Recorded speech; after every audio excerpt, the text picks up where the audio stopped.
There is something rotten in Denmark. We are living in a surveillance state. A program of the NSA called Boundless Information collected 3 billion pieces of communication data on Americans in one 6-month period.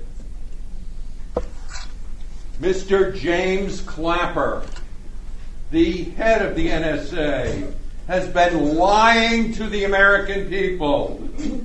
On 12 March 2013, he was asked at a Senate meeting, does the NSA collect any type of data on millions or hundreds of millions of Americans? Clapper's reply was succinct as it was dishonest. No, sir. We have the President of the United States, Barack Hussein Obama, signing a court order to have the records, the email records, the phone records, all communications of the Associated Press found and discovered so that they can see if they can find out who is leaking information. We have, by consensus of opposition and my own discoveries, most leaders of the American press believe that this administration is the most closed, most secretive in American history. And since most of you already have made up your minds that these are bad things, let me give you a practical illustration. You don't want the government listening to what we're saying? Take out your phone, open the back, pull out the battery. That is the only way, short of putting it in a freezer, that we can be sure that the government does not use our phones as a microphone to listen into what we're saying. They can control this remotely. How do I know this? My friends in the KGB told me this was one of the best pieces of technology that they were ever handed by American spies. And in fact, that is the heart of the matter. Are there necessary secrets for any society to have? Technology does not have a conscience.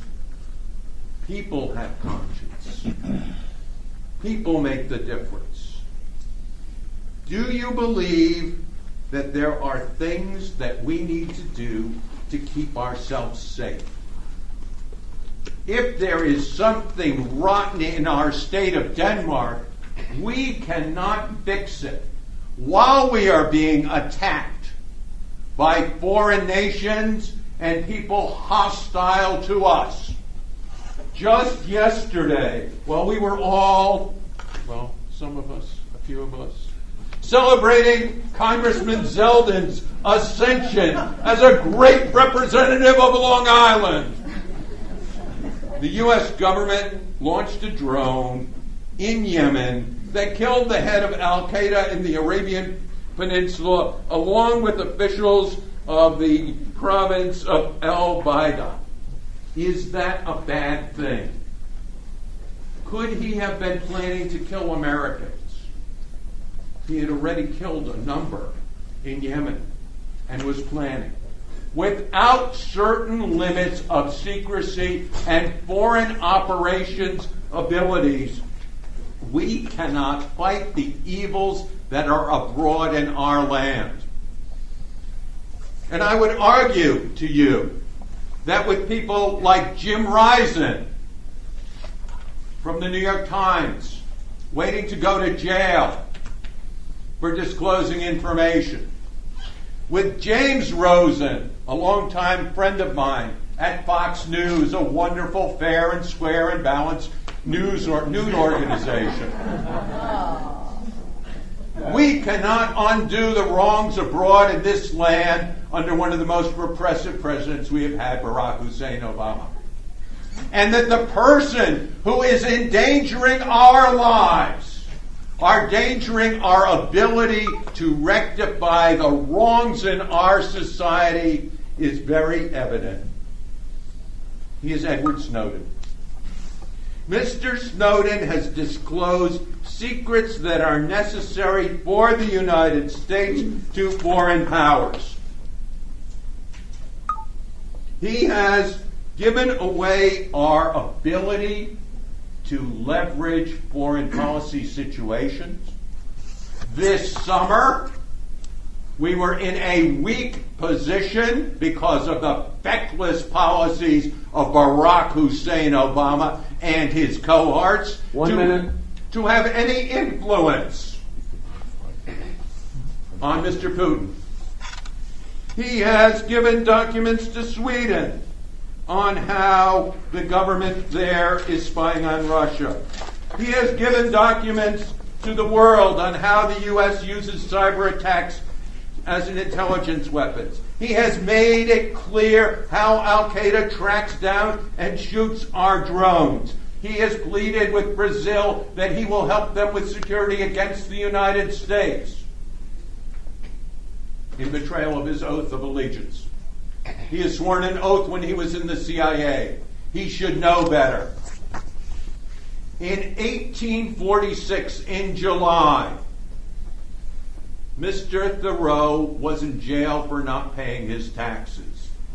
The philosopher and friend Ralph Waldo Emerson went to visit him and said, "Thoreau, what are you doing in jail?" And Thoreau looked at him and said, "Waldo, what are you doing out?" Glenn Greenwald. Good book. Good book. Read that book. Won a Pulitzer Prize. We're not talking about journalists. We are not talking about good journalists. We're not talking about great journalists. We're talking about Edward Snowden. In his book, Mr. Glenn Greenwald, who spent a lot of time with Snowden, said after he got his Microsoft Certified Systems Engineer certification 2001, he started as a security guard at the Center for Advanced Study of Languages at the University of Maryland, a building secretly managed and used by the NSA. The intention, he said, was to get top secret clearance and thus get his foot in the door and then do technical work. He was a hunter-gatherer of information. And then do what? And then do what? Is that a point? Technical work. Yes. Thank you. Technical work. Technical work. Gathering intelligence. He also says knowing about the difference between what goes on inside this country and outside this country.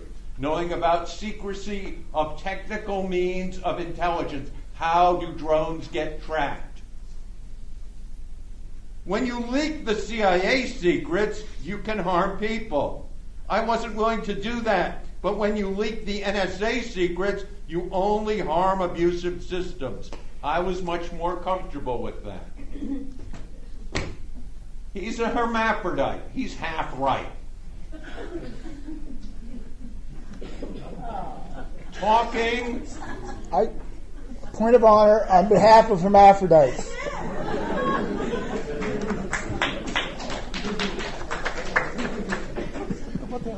Talking about what's going on in the United States. Talking about how Verizon is compromising with the NSA is perfectly acceptable. When he discloses PRISM, a system of massive intelligence gathering of foreign nationals that happens to be based because Google and Yahoo are based in the United States, and lots of terrorists use them because they're free and they're massive and they're cheap. And not all terrorists are as smart as Osama bin Laden. And in fact, it's their stupidity that keeps us happy and safe. Disclosing PRISM is too much. A large definition, a global definition of treason is extreme acts against one's nation. Mr. Snowden was intoxicated with his own extremism. And by disclosing facts of national significance that go outside the United States, that have to do with technical means of finding terrorists, he has betrayed his country. It goes along with the intent to interfere with armed forces or to promote the success of enemies. That's the Espionage Act of 1917. Point of order. We're not talking about espionage. Point of We're order. not talking That's about new information espionage. and a new argument. It does not belong in your summation. Does not belong. Okay, we're not talking about espionage. That's correct. We're not talking So about shut up espionage. about it. We're not talking about espionage. We have less than So, a minute. if we're not talking about espionage, ask yourself what Mr. Snowden is doing in Moscow. Ask yourself. That's also point of order. We have not talked about what he's doing there. That is a new point of argument. It is a new Espionage. point of Let's argument. see. Point We're well taken. talking about Point of war. order, Mr. Chair. Please clarify the matter. Stay within the bounds of the arguments that have been made. Thank you. War. Espionage. No, War. no. We have If not we talked give about away- espionage. Point of order. Point of order. We have not talked about espionage. Point of order. We have not talked about Russia, and I ask the honorable gentleman to stick within the rules of this debate. If we are giving away documents about foreign policy operations and our ally Japan is in a state of war with another nation, are we betraying our treaties? What you see in Mr. Snowden is a betrayal, not inside the country on your privileges, not trampling on your First Amendment rights, not trampling on your Fourth Amendment rights. Those don't exist outside Point of the order. United Time is States. up.